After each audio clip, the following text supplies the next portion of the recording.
Good Morning Business, French Tech. On est avec Iris Maréchal, bonjour, cofondatrice de Theremia. Vous utilisez des technologies de l'IA pour développer des dérivés médicamenteux plus efficaces et mieux tolérés. C'est-à-dire qu'on n'a pas, les médicaments n'ont pas tous le même impact sur nous en fonction de notre sexe, de notre poids, de notre âge. C'est ça votre boulot. Vous avez levé 3 millions d'euros en amorçage pour optimiser donc l'efficacité des médicaments. Vous, au départ, vous êtes une consultante de BCG, spécialiste en mathématiques et en santé publique. Vous avez essayé de créer votre boîte. Exactement. J'ai commencé par les mathématiques, la santé publique. J'ai travaillé aux États-Unis sur la crise des opioïdes, beaucoup, et les différences populationnelles dans la crise des opioïdes. Et j'ai effectivement fait Entrepreneur First pour créer mon entreprise il y a maintenant 1 an. Et j'ai rencontré ma magnifique cofondatrice Chloé Geoffroy, qui est neurologue, pharmacologue, et on a lancé l'entreprise du coup il y a un peu moins d'1 an.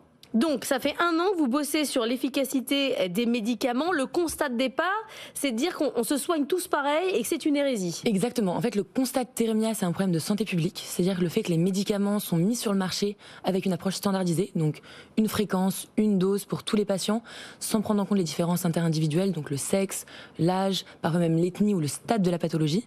Et notamment dans les maladies neurologiques qu'on traite, ça entraîne des effets secondaires et un manque d'efficacité pour environ 60% des patients. Ah oui, donc c'est énorme. C'est énorme. Et donc l'idée, c'est vraiment de travailler là-dessus, de bien comprendre pourquoi il y a des différences entre les populations et de proposer des ajustements pour en fait mieux soigner les populations au final. Mélinda, vous travaillez évidemment avec l'intelligence artificielle beaucoup. On sait qu'il y a des progrès énormes aujourd'hui en médecine grâce à l'IA. Ça permet d'avoir quoi pour vous? Plus un panel de problématiques sur une population ou vraiment d'ajuster, d'être capable d'ajuster? Elle vous sert à quoi cette IA exactement? Alors elle sert à beaucoup de choses. L'IA, donc intelligence artificielle, c'est principalement des mathématiques et des statistiques. L'idée, c'est de comprendre les tendances qui se cachent derrière les données. Donc nous, on reçoit des données patients. L'idée, c'est d'appliquer des modèles de mathématiques pour comprendre quels sont les critères qui vont le plus impacter l'apparition d'effets secondaires ou les différences d'efficacité. Donc c'est pour aller plus vite et pour également, ce qu'on fait en particulier, comprendre la causalité entre une personne, un médicament et l'apparition d'un effet. Mais après, votre boulot, c'est quoi? C'est-à-dire que vous essayez de faire changer la posologie, c'est-à-dire que vous dites au labo, il faut changer la notice, quoi, tout simplement. Alors, notre client final, c'est effectivement l'industrie pharmaceutique, et donc les biotech, les groupes pharma qui créent les médicaments. Notre idée, c'est de les aider à créer des dérivés de médicaments, ce qui leur permet d'étendre leur brevet d'un côté ou de pénétrer de nouveaux marchés, mais en soignant mieux les gens et en approche vraiment populationnelle. Donc comprendre pourquoi leurs médicaments à date ne fonctionnent pas bien et développer des dérivés. Donc ça, c'est vraiment d'un côté en termes de business model et de revenus, et de l'autre côté, on travaille main dans la main avec des praticiens, des médecins, des neurologues pour ajuster nos modèles, être sûr que les prédictions sont bonnes. Et donc c'est vraiment un travail conjoint avec des spécialistes. Mais le labo, il vous mandate, c'est-à-dire qu'il vous dit comment ça marche dans votre business model. C'est-à-dire que le labo vient vous voir et il vous dit j'ai tel médicament, j'ai un doute, regardez ce qu'on peut faire de mieux, ou c'est vous qui vous prenez un large panel de médicaments et après vous arrivez au labo? Effectivement, ce qui se passe, donc là à date on travaille sur un large panel de médicaments. Ce qui va se passer de manière très concrète, c'est le groupe pharmaceutique qui va perdre son brevet et qui se dit j'ai peut-être quelque chose encore à regarder sur ma molécule, qu'est-ce que je peux en faire? Est-ce que je peux pas essayer de pénétrer un nouveau marché? Est-ce que je peux pas essayer de l'améliorer son efficacité sur une population spécifique? Ils nous contactent et on va lui fournir du coup des informations sur leurs médicaments et sur la manière de l'améliorer. Donc c'est vraiment une forme de génération d'idées pour les groupes pharmaceutiques. J'ai l'impression, Mélinda, mais peut-être que je me trompe, que toute la partie IA chez les laboratoires pharmaceutiques, elle est à l'extérieur. C'est-à-dire que c'est des boîtes comme la vôtre qui viennent et qui apportent une expertise qu'il n'y avait pas du tout dans les labos avant. J'ai presque envie de vous dire à chacun son métier. En effet, l'expertise, elle vient de l'extérieur parce que ce ne sont pas des chercheurs scientifiques médicaments, mais des chercheurs en IA+. Et là-dessus, il y a vraiment quelque chose qui est en train de se développer. On sait que dans les grosses entreprises, les Google, les gens comme ça, les modèles d'IA mis aujourd'hui en place ont une brique santé extrêmement forte qui fait avancer la recherche et les études vraiment à vitesse grand V. Et ça, c'est ça qui est bien, c'est de voir l'application, le dosage. Aujourd'hui, on sait que le dosage, il n'est pas bon pour les gens. Moi, j'ai une question pour vous. Est-ce qu'il y a des médicaments notoirement mal dosé pour les gens? Oui, alors typiquement, je prends un cas, les somnifères, typiquement, donc le Zolpidem, ça a été distribué de la manière égale aux États-Unis entre les hommes et les femmes. On s'est rendu compte que les femmes, le lendemain matin, avaient une hausse de somnolence au volant qui causait des accidents de voiture.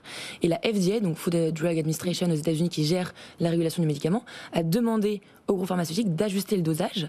Et la raison derrière, c'est qu'en fait, les femmes, comparées aux hommes, ont globalement plus de gras dans le corps, les somnifères sont en général adeptes du gras, donc ils vont rester plus longtemps dans le corps et donc entraîner plus d'effets secondaires. Oui, mais ça, le labo, il le sait pas. C'est-à-dire qu'il a besoin de vous. Il n'a pas cette information sur son propre médicament. Alors, un groupe pharmaceutique déjà va pas avoir accès à la data qu'on a, puisque nous on a un réseau d'une dizaine d'instituts médicaux avec lesquels on travaille et des praticiens.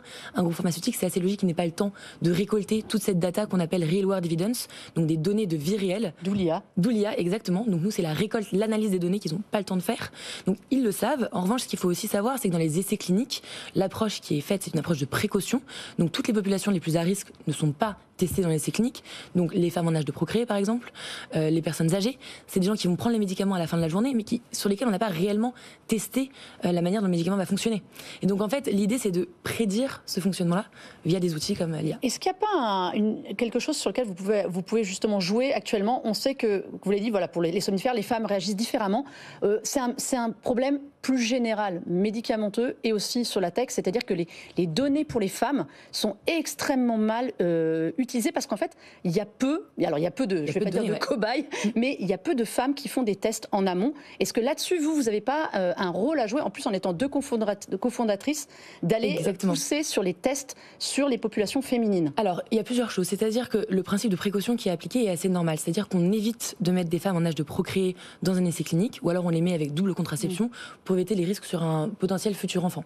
Donc en fait, il y a cet aspect-là qui est quand même important. Nous, ce qu'on fait justement, ce qui est intéressant, c'est qu'on arrive à regarder l'impact du cycle hormonal sur la manière dont le médicament va fonctionner pour éviter de mettre à risque des patientes dans le cadre de l'essai clinique, mais au moins réussir à bien comprendre, doser la manière dont le médicament va fonctionner sur elle.